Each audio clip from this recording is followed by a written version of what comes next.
Okay. Hello everybody. I just want to go over something called total motion release. It's really an awesome stretching technique to help improve body symmetry. So I want to show you a couple movements. The goal is to kind of find what's tight on certain parts of the body and work on that to see if that will help your primary issue. So for example, if you have a tough time turning your head, that'll be a good thing to kind of work on. You're going to recheck and see if that gets better later on. Okay, the first movement I want you to check on is the arm raise, and that's raising your arm straight up right by your ear, straight up, reach up as high as you can, go back as far as you're able to, and check that one out, see how far that one goes, and then do the other side. See which one feels tighter. For me it's the left, and you kind of feel if it's more tight or more uncomfortable, okay, and just figure that one out. The next one we're going to do is a trunk rotation. What you're going to do is hands are here, you're going to rotate as far as you can, each direction, and see how far you can go. Take a deep breath in to kind of see which one feels better or more restricted. So for this way, I feel like I'm tighter. It's harder for me to take a deep breath in. Go back to the arm raise. Another thing you can do is check with the wall to back behind you so you can reach back and see which one's easier to touch. That might be a good way to get a sense of it. Some people can't figure that one out so much. Don't worry too much if you can't find anything too out of whack yet, but basically what we're trying to do is find what's most off, okay? So figure it out, tune into your body, see which one feels more uncomfortable to do. Another question I ask people is, if they can't figure it out, is which one would you rather hold for an hour? If I had to hold this one up, if I had to hold this one up, which one would I rather do or not do? And that usually gets people to go, oh yeah, I'd rather do this one. So that's a good thing to remember. Okay, the next one is called the leg raise. You raise your leg. You put your leg out in front of you. And what you're going to do is keep your leg straight as you lift your leg and lean back. Okay, so you'll need a surface that doesn't have a back. You don't want to have a chair back here, so you want to turn a chair without arms and go sideways and try that out. Just do one leg raise up, go up as high as you can, and then do the other one, go up as high as you can. So you can see I have some work to do.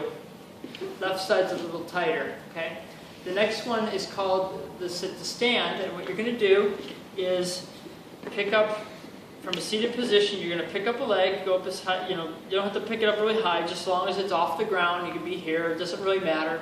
But basically what you're going to do is try to stand up on a single leg, and then sit back down, and then pick up the other one. Stand up and sit back down. I think for this one, my right side's a little more wobbly, a little more uncomfortable, a little more difficult to stay steady. If this one's difficult to do from this height of a chair, get something to bring it up a little bit more. Put some books or something underneath here so you're at a higher level. The key is to try to find the differences. Don't make it too hard on your body, okay? And then the next part is the toe reach. Now what you're going to do is stand here. I'll just move this out of the way. What I'm going to do is you're going to be standing on one leg. You're going to bend the knee and reach your toe as far forward as you can. Just reach, reach, reach. And you're testing the leg that you're standing on. And then do the other side. Check which one feels more difficult to do. My right side's hard to do. I can't reach this far. Okay? So that's what we're looking for. And then the last one is a single arm push-up, okay? So what we're going to do is come over here to the wall, and what I'm going to do is I'm going to open this door, because I want to do something where you can do it where you push up straight against the wall like this, but you're going to cram your face and you're not going to get that full range through your arm. So if you get on the door, or you can do a post or something like that will work. But basically you go here, you press through all the ways down, and then come back up, and then you can try the other way. See which one's more difficult to do. And some of them don't have that much of a difference, but it is important to kind of tune into your body, see which one's most off, okay? Now we get to the treatment, and what we'll go with the treatment is find what's off the most and work the good side, okay? So let's go over and do that real quick on one of the exercises. So I'll sit right back down. Let's go over that leg raise. Now we can pick whichever one we want, but let's do this. Pick the leg raise, lift the leg. You can see how high that one goes. And then this one. Okay, this one's like a lot tougher to do. And so what you'll do is do a good side exercise, holding this this up and holding as long as you can. Usually 20 seconds is good, so we'll do this for a set of about 20 seconds. But for the sake of time, we won't do it for that much longer. But I just want to show you in general what we're trying to do. And relax. I picked the hardest one. This one's the hardest one because it's just intense. It's a lot of lifting and trying to do this. If this one doesn't feel good as you do it, you want to make sure as you do it, it feels pretty good to do. Okay? Lift the leg. It should just feel like work. And then you lift the leg again. Okay?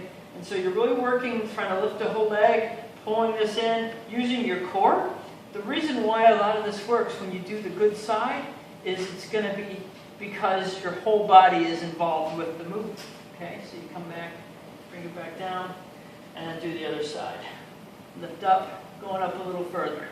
Okay, so in general, that's what total motion is all about. It's about working the good side of movement, which is counterintuitive. A lot of us don't think about doing the good side. We tend to stretch both sides, or we actually try to stretch the side that's tight even more. What I want you to realize is with total motion release, we're trying to address the whole body and how symmetry is affecting things that might appear tight or appear weak, and we'll do a good side movement and all of a sudden the side that was weak or tight improves. Okay, I see this all the time in the clinic. A lot of people don't believe it until they actually feel it. And so it's important for you to check these out. Take a look at the movements, find your asymmetries, pick one of the movements we just went over today and figure out which one is off the most and work on that. And then see which one feels, see if it improves with the opposite side movement, but then also see if it improves your primary symptom. For example, we picked neck movement, how far you're able to turn your head. Check if that feels better, okay? Oftentimes, it will feel better, okay? And if it doesn't, that's okay. We're just trying to find things that will help us. And as we explore more into this process, it will get easier and you'll actually feel much better also doing movements that feel good for you. So that's an extra bonus. You don't have to stretch and fight your own body's tightness to get better. You can actually work with what your body wants to do, where your body wants to go, and then feel better with it anyway. So that's a good example, or a good, a good summary of what total motion is about. Feel free to look over the video again and again if you get confused or you don't know what to do with it, and that will really help you get the guidance you need. Okay? So I'm going to include a written description below so you have good explanations of how these work. And feel free to ask any questions too. It will really be helpful. Okay, to your health. Thanks.